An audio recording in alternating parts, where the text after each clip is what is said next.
संस्कृतव्यवहारसाहस्री चलच्चित्रम्। तत् नूतनं चलच्चित्रं दृष्टवती किम्? परह्यः एव वयं दृष्टवन्तः। चित्रगृहं पूर्णम् आसीत्। वयं प्रवेशकानि अपि न प्राप्तवन्तः। छायाचित्रणं बहु सुन्दरम् अस्ति। कथा सामान्या एव। नायकस्य अभिनयः अद्भुतः अस्ति। सङ्गीतं श्रुतिमधुरम् अस्ति। अहम् एतत् चतुर्थवारं पश्यन् अस्मि। सः बहु प्रसिद्धः दिग्दर्शकः। नूतनं किमपि न आसीत्। बहु जामितकारकम् आसीत्। एतस्य चलच्चित्रस्य कृते सा सर्वोत्तम अभिनेत्री इति पुरस्कारं प्राप्तवती। मह्यं विनोदपूर्णम् अथवा रहस्यमयं चलच्चित्रं रोचते। एषः मम प्रियतमः अभिनेता। एतस्याः सर्वाणि चलच्चित्राणि काल्पनिकविज्ञानकथाः भवन्ति। युद्धकलाविषयकं बहु आकर्षकं चलच्चित्रम् अग्रिममासे आगमिष्यति। नमस्ते, संस्कृतव्यवहारसाहस्री। अहम् अवश्यं तद् द्रक्ष्यामि। शिक्षकाः। प्राचार्यः आगतः किम्? अस्मिन् वर्षे परीक्षायाः आरम्भः मार्चमासे भविष्यति। गणितस्य अध्यापकः अस्ति किम् इति पश्यतु। परश्वः विरामः भविष्यति। भवतः विभागे कति छात्राः सन्ति? मम विभागे 30 छात्राः सन्ति। भवतः वेतनश्रेणी का? वार्तापत्रं पठितवान् किम्? सर्वकारेण अस्माकम् अभियाचनाः अङ्गीकृताः। 30% अधिवेतनम् उद्देशितम् अस्ति। एतस्य नियमस्य अन्वयः अग्रिमवर्षतः भविष्यति। परीक्षाविभागस्य उत्तरदायित्वं मम अस्ति। क्रीडाविभागस्य प्रमुखः कः अस्ति? विज्ञानकार्यशाला आयोजनीया अस्ति। नमस्ते, संस्कृतव्यवहारसाहस्री। आन्तर्शालेयन नृत्यस्पर्धायाम् अस्माकं छात्राः प्रथमपुरस्कारं प्राप्तवन्तः। अग्रिमे रविवासरे पालकशिक्षकमेलनं भविष्यति। एतस्य मातरम् आह्वयिष्यामि। अहं विरामस्य निवेदनपत्रं दत्तवान् अस्मि। सः अद्य अर्धदिनस्य विरामं स्वीकृतवान्। लिपिकारः अद्य न आगतवान् एव। इदानीं भवतः कालांशः अस्ति किम्? न, इदानीम् अहं कार्यरहितः अस्मि। संशयः अस्ति चेत् पृच्छतु। ज्ञातं किम्? टिप्पणीं लेखितवन्तः किम्? अद्य एतावदेव पर्याप्तम्। एतस्य अनुच्छेदस्य अन्ते समापयामः। कृपया पुनः एकवारं वदतु। श्वः कक्ष्या आगमनतः पूर्वम् एतत् पठित्वा आगच्छतु।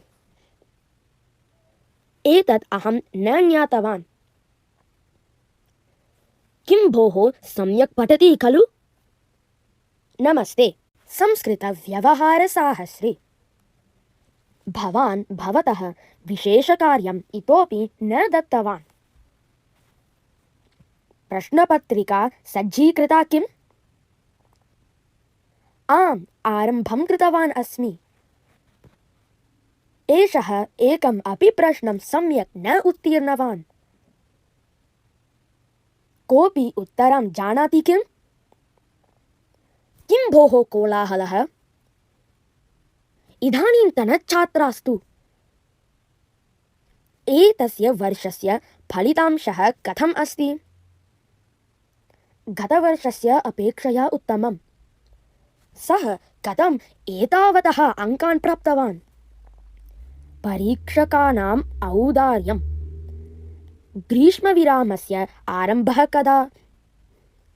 साक्षात्कारार्थं 35 जनाः आगतवन्तः। स्त्रियः। गृहकार्यं समाप्तं किम्? आम्, समाप्तप्रायम्। गतानि 2-3 दिनानि कुत्र आसीत् भवती?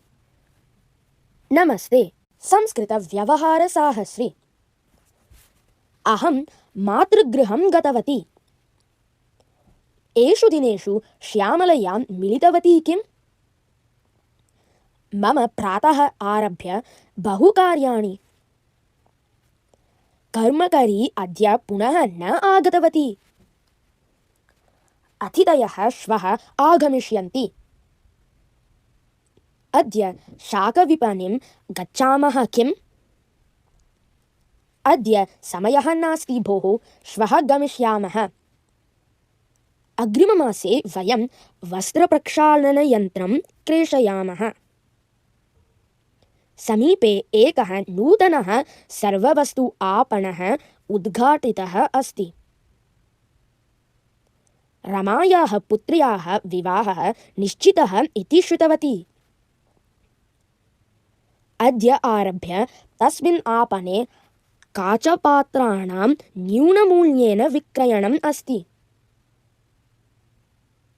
किञ्चित् शर्करां ददाति किम्? एतस्य पाककृतिं मां वदति किम्? आगच्छतु, देवालयं गच्छामः। नमस्ते, संस्कृतव्यवहारसाहस्री। वेशभूषणानि। एतत् युतकं सुन्दरम् अस्ति। एतत् पादत्राणं नूतनं किं मित्र? एतां शाटिकां कुत्र क्रीतवती? अञ्चलः कथम् अस्ति? एतस्याः शाटिकायाः अनुरूपः चोलः एव न लब्धः। भवतः ऊरुकस्य विन्यासः विशिष्टः एव भोः। अत्याधुनिकः विन्यासः मित्र। मम समीपे अपि एतादृशं कर्णाभरणम् अस्ति। शाटिकायाः परिणामः बहु न्यूनः। एषः वर्णः भवत्याः युज्यते। एतस्य स्वेदकस्य कृते कियत् दत्तवान्? अहं नूतनम् ऊरुकं क्रेतुम् इच्छामि। तस्य केशविन्यासं पश्यतु। बहु सुन्दरमस्ति खलु एतत्? शाटिकया सा प्रौढा इव दृश्यते। कङ्कणस्य विन्यासः आकर्षकः अस्ति। तादृशी शाटिका आवश्यकी। नमस्ते, संस्कृतव्यवहारसाहस्री। कार्यालयः। अत्र हस्ताङ्कनं करोतु। आगामिसप्ताहे मां पश्यतु। कार्यालये भवान् कस्मिन् स्थाने नियुक्तः? अहं विक्रयणविभागस्य व्यवस्थापकः अस्मि। भवान् कति दिनानां विरामं स्वीकरोति? प्रतिदिनं भवान् विलम्बेन आगच्छति। कार्यालयस्य समयः समाप्तः, श्वः आगच्छतु। आयकरविभागतः पत्रम् आनीतं किम्? एतस्य प्रतिलिपिं सर्वेभ्यः प्रेषयतु। तत् पत्रं कदा ददाति? 5 निमेषेषु कृत्वा ददामि। सः विरामं स्वीकृतवान् अस्ति। तं देयादेशं वित्तकोषे निवेशितवान् किम्? एतद्विषये श्वः मां पुनरपि स्मारयतु। एतेन आवेदनपत्रेण सह छायाचित्रमपि आवश्यकम्। नमस्ते, संस्कृतव्यवहारसाहस्री। भवतः कृते सन्देशद्वयम् अस्ति। कृपया उपविशतु। तस्य स्थानपरिवर्तनम् अभवत्। तस्याः पदोन्नतिः अभवत्। मन्त्रिणा सह मेलनसमयः निश्चितः अभवत् किम्? श्वः सर्वेषां कार्यालयसदस्यानाम् एकं मेलनं भविष्यति। मेलनस्य समयः कः?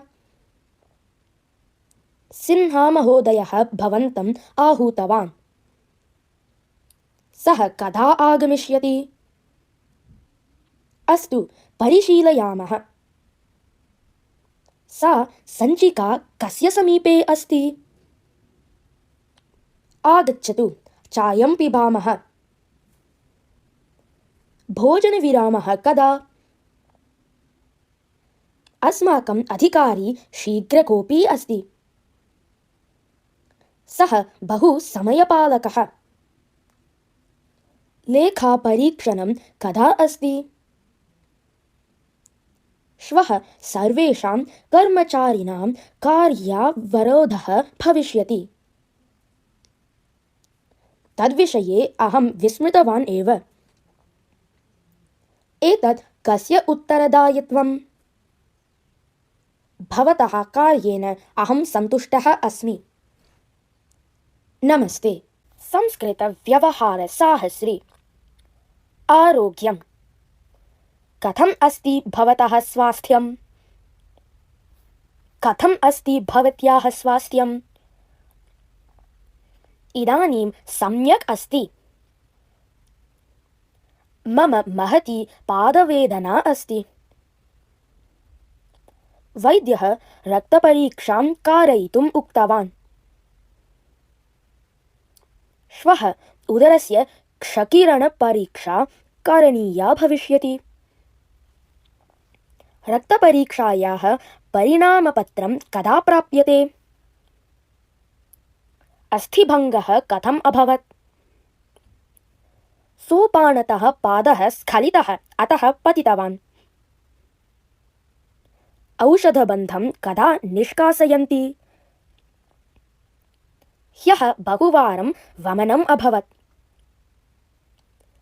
मम वमनशङ्का अस्ति। वैद्यं दृष्टवान् किम्? किमर्थं तावत् क्षुवति? मम धूली प्रत्युर्जता अस्ति। अहम् अतीव श्रान्तिम् अनुभवामि।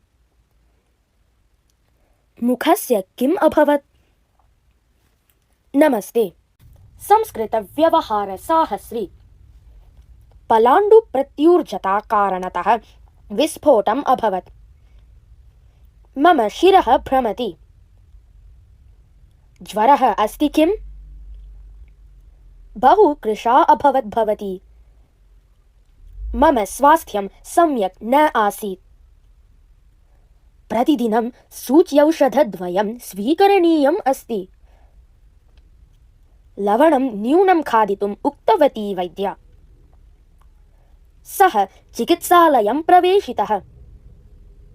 तस्याः कृते कूपीत्रयं रक्तम् आवश्यकम्।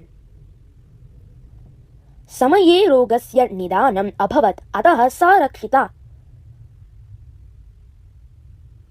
मम मधुमेहः अस्ति इति वैद्यः उक्तवान्। अहं होमियोपथी औषधानि एव स्वीकरोमि। एकसप्ताहस्य औषधं दत्तवान् वैद्यः।